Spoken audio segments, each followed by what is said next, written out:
अस्सलाम वालेकुम ख़वातीनो हज़रात, we welcome you in another video of our YouTube channel. आज हम जिस टॉपिक को, जिस बीमारी को डिस्कस करने जा रहे हैं और एक्सप्लेन करने जा रहे हैं वो है थैलेसीमिया। थैलेसीमिया बेसिकली एक जेनेटिक डिज़ीज़ है जिसके अंदर रेड ब्लड सेल्स की कमी पैदा हो जाती है, जिसकी वजह से हमारे हीमोग्लोबिन की भी सतह बहुत कम हो जाती है।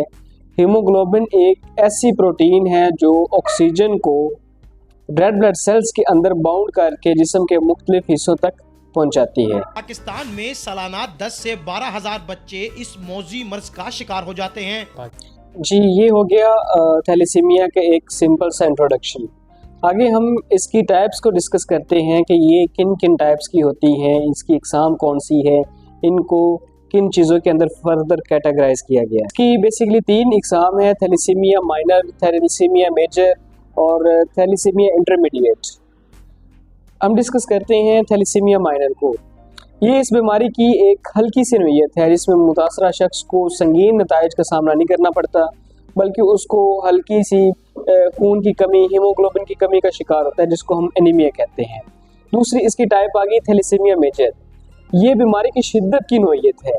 इसके अंदर मुख्तलिफ अलामात शो हो सकती हैं, जिसके अंदर खून की कमी हो जाना, थकावट हो जाना, हड्डियों का बढ़ जाना, धड़कन का तेज़ हो जाना, आपकी जिल्द का, आपकी स्किन का जर्द हो जाना और गैर मामूली तौर पे हड्डियों का बढ़ जाना है।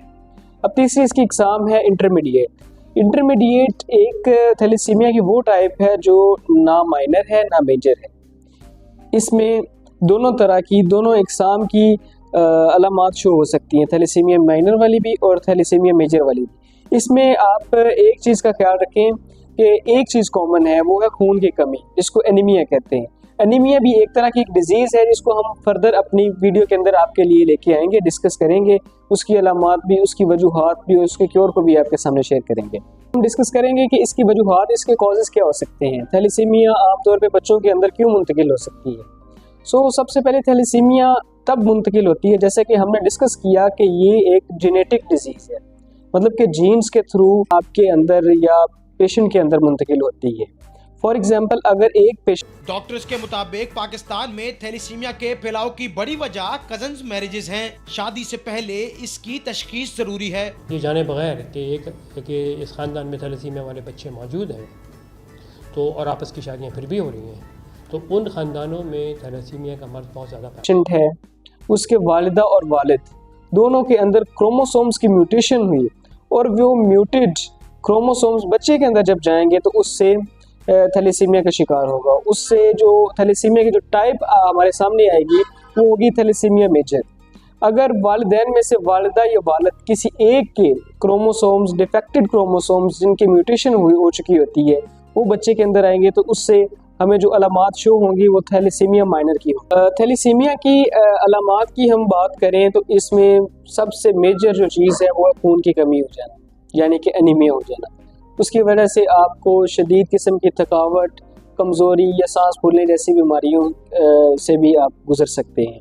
दूसरी चीज़ है जिल्द का जर्द हो जाना, उसकी रंगत में तब्दीली आना। वो आमतौर पे हो सकता है कि आपकी तिली या आपके जिगर की वजह से, क्योंकि जिगर ऑब्वियसली उस तरह से ब्लड पैदा नहीं कर पा रहा होता और ना हमारी हड्डियाँ उस तरह से ब्लड पैदा कर पा रही होती हैं, वाइट ब्लड सेल्स पैदा कर रही होती हैं, तो उस वजह से हमारी जिल्द में भी तब्दीली आना शुरू हो जाती है, उसकी रंगत भी जर्द होना शुरू हो जाती है। और तीसरी चीज़ है कि हड्डियों का गैर मामूली तौर पे दर्द रहना। तो ये चीज़ें थैलेसीमिया का पेशेंट फेस कर सकता होता है। अब डिस्कस करेंगे इसके इलाज के बारे में कि इसको और इसका कैसे किया जा सकता है, इसके अलामात से हम छुटकारा कैसे हासिल कर सकते हैं, इसकी पेन से, इसकी दर्द से। तो सबसे पहले जो इसका इलाज है वो है कि आप ब्लड लगवाएं पेशेंट को, बिकॉज़ थैलेसीमिया को उस तरह से इलाज मुमकिन नहीं है। ये जितने भी इलाज हम आपको बताएंगे ये सिर्फ इसकी अलामात को कम कर सकेंगे और इसकी शिद्दत को कम कर सकते हैं। सबसे पहले आएगा कि खून की मुंतकिली, मतलब कि आप पेशेंट को बाकायदगी से ब्लड लगवाएं। वो डिपेंड करता है कि आप 10 दिन बाद लगवा रहे हैं, 15 दिन बाद, 20 दिन बाद या महीने बाद। दूसरी चीज़ ये कि आयरन की चूँकि कमी हो जाती है तो वो आयरन की कमी भी ब्लड से पूरी हो जाती है। जब हम ब्लड लगवाते हैं पेशेंट को तो उससे आयरन की भी कमी पूरी हो जाती है। मोर ओवर आप आयरन की कमी को मुख्तलिफ दवाओं से भी कम कर सकते हैं। और तीसरा इलाज इसके अंदर आ गया कि आप बोन मैरो करवाएं। बोन मैरो भी एक मुमकिन इलाज है जो पाकिस्तान में भी किया जाता है, जो कि इसकी शिद्दत को, इस बीमारी की शिद्दत को, इसकी अलामात की शिद्दत को कम कर सकता है। और चौथी चीज़ है दवाएँ, कि खून की कमी और दीगर अलामात को कम करने के लिए मुख्तलिफ दवाएँ भी रिकमेंड की जाती है मुतलका डॉक्टर से। अब अगर हम बात करें इसके मुतलका डायग्नोस करने की कि आप इसको कैसे डायग्नोस कर सकते हैं, तो उसके लिए कुछ टेस्ट्स होते हैं। वो टेस्ट अगर आप करवाएंगे तो आपके पेशेंट को डायग्नोस हो सकेगा कि वो थैलेसीमिया का पेशेंट है या नहीं है। सबसे जो बेसिक टेस्ट है वो है CBC, कंप्लीट ब्लड काउंट। उसके अंदर डिफरेंट सेल्स आते हैं जिसके अंदर हीमोग्लोबिन भी आती है। हीमोग्लोबिन का अगर लेवल कम जा रहा है, अमूमन आप अगर देखते हैं, अगर आप पेशेंट हैं या आपके घर में कोई पेशेंट है इस थैलेसीमिया का, तो आप देखेंगे कि उनकी HB 2, 3, 2, 3, 4 तक भी कम होती है, मतलब इतनी ज़्यादा गिर जाती है। तो उससे आपको आइडिया होगा CBC से कि पेशेंट की हीमोग्लोबिन किस लेवल पे जा रही है। दूसरी चीज़ है कि RBC's मॉर्फोलॉजी, ये हमारे ब्लड सेल्स जिसके अंदर white blood cells, red blood cells, platelets वगैरह की मॉर्फोलॉजी के बारे में डिस्कस किया जाता है कि हमारे सेल्स बेहतर कंडीशन में हैं या नहीं। और चौथी जो चीज़ जो बिल्कुल क्रिस्टल क्लियर कर देती है थैलेसीमिया के बारे में, whether a patient is a victim of thalassemia और नॉट, वो है जी HB इलेक्ट्रोफोरेसिस। HB इलेक्ट्रोफोरेसिस आपको क्रिस्टल क्लियर करेगा कि पेशेंट को थैलेसीमिया है या नहीं है। तो आप किसी भी मुतलका लेबॉरेटरी से, अच्छी लैब से आप अगर ये टेस्ट करवाते हैं तो आपको आइडिया हो जाएगा कि आपका पेशेंट थैलेसीमिया का विक्टिम है या नहीं है। सो ख़वातीनो हज़रात, थैलेसीमिया हमारी सोसाइटी का एक बढ़ता हुआ मसला बन चुका है। तो इसकी अवेयरनेस के लिए यही है कि हस्बैंड वाइफ जब शादी से पहले अपने मुतलका डॉक्टर से रिकमेंडेड टेस्ट करवाएं, ख़ास तौर पे थैलेसीमिया के, ताकि उनके जीन्स का पता चल सके कि उनके जीन्स के अंदर या क्रोमोसोम्स के अंदर किसी तरह की म्यूटेशन तो नहीं है। अगर भी वो म्यूटेशन आपके बच्चे तक जाती है तो वो आपके लिए अगली ज़िंदगी का बहुत बड़ा रोग बन सकती है।